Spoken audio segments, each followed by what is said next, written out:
चाटो आहे पातरे बलमुआ में रस बड़ी होला, पातरे बलमुआ में रस बड़ी होला। हाँ त घोर के पियो।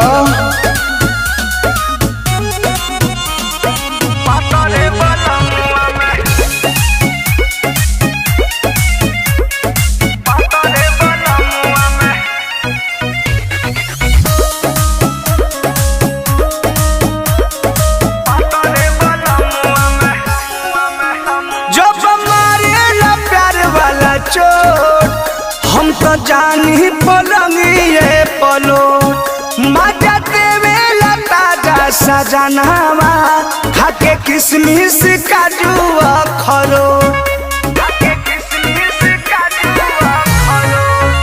नहीं देखेला टाइम दिन हो की रात, खेला करे शुरुआत करके मीठी मीठी बात, कुल कर दहिया पिया के कोको कोला, मुंह में खियावेला बरफ के गोला।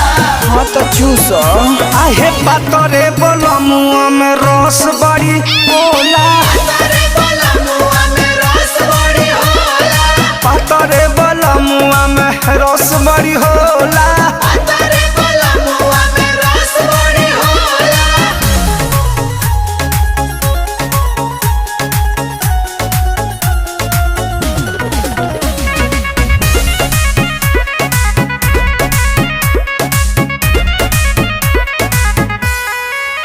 हरदम राखेला हमारे ख्याल, दुनो गाल छुके पूछेला हाल, करी केतना बड़ाई परमोध के, जोड़ी मिलल बा एकदम कमाल,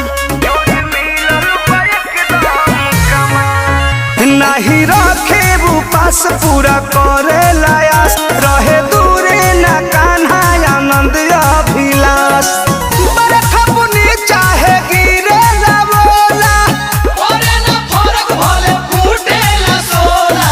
और का होला हो एहो पातरे बलमुआ में रस बड़ी होला, पातरे बलमुआ में रस बड़ी होला, पातरे बलमुआ में रस बड़ी होला, पातरे बलमुआ में रस बड़ी होला। अच्छा लगे।